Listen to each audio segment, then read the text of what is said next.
The Texas A&M football team is now 7-0. It's something that hasn't been seen since 1994. They're ranked number 3 in the country, which hasn't happened since 1995. There's a lot of excitement surrounding the team and its head coach, Mike Elko. Here to break things down, we've got KBTX senior Texas A&M sports writer Travis L. Brown. Travis, thanks for joining us. As always. Fresh back from your trip from Fayetteville. Let's start with the team.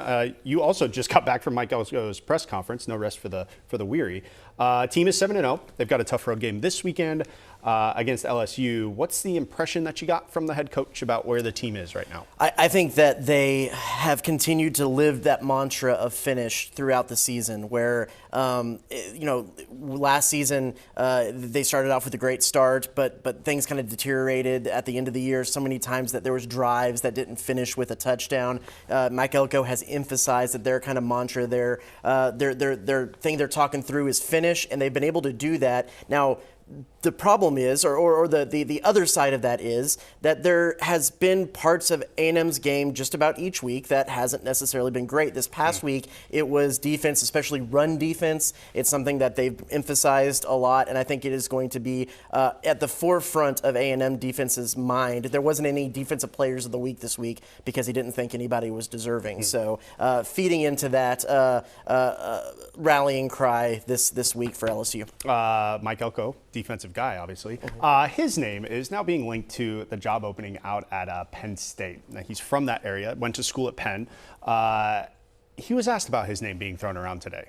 Yeah, he called it hilarious the way that some of these coaching carousel things are reported. He didn't want to waste any brain space on giving it any more conversation or thoughts was kind of his quotes to that. I think the reasons why he's been linked is A, he's been successful so far. B, like you mentioned, he's from the Northeast, from New Jersey, went to school at Penn, kind of knows that area a little great. But I think that's kind of where the links stop there. The other person who Bruce Feldman mentioned in his report that Mike Elko was a part of that was Matt Rule over at Nebraska. He is a Penn alum. He worked at Temple with Penn State's athletic director, and that seems like maybe a little bit more of the logical, but Matt Rule hasn't been as successful at Nebraska as Mike Elko has been so far at Duke and Texas A&M this year. But he didn't outright say no, but every indication said it's not something that he is wanting to talk about or think about at all right now. You were one of the first media members here locally to get a look at Mike Elko's current contract with Texas A&M. You're holding it right there in your hand. I love a good prop. Yeah, we love a prop. So what then would prevent him from leaving? Well, so if he were to leave for another job up until December 31st of this year, it would cost him $5.5 million. That number goes down to $4 million after December 31st, which would then be a little bit more of a value, but it's not necessarily the most insurmountable buyout as far as college coaches go. So if he did want to go somewhere, that would be an option. But, as these things go too, when your name gets linked at another school, agents start picking up the phone and calling people. And so this could be another instance where this might be out of date here in the next few weeks. You never know how these things go. We do know that last time this happened, where Texas A&M head football coach had the opportunity, or his name was linked with a high-profile job.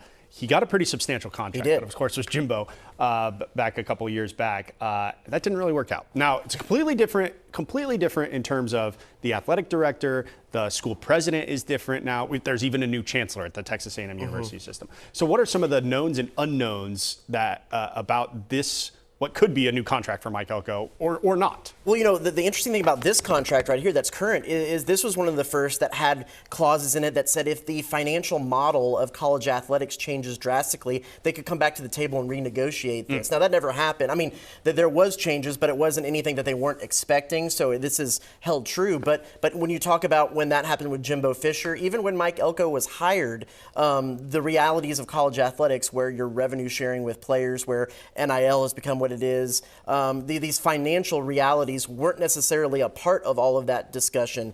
And so when you look at when you do look at re-upping or renewing a contract, re-looking at a contract, those are still considerations that you have to take into account, because A&M is on the hook for $25.5 million this year in revenue sharing, and that escalates 4% every year. That's a large chunk of money, and you have to play a little bit more financial Tetris if you're an athletic director like Trev Alberts than you did in years past. You got an article up on KBTX about this very thing right now, the KBTX.com, KBTX Sports app. Aggie Game Day Extra Pod this week, and then you guys are on the road to Baton Rouge. It's a busy week. Yeah, it always is come football season. Travis, thank you so much for your time. You got it.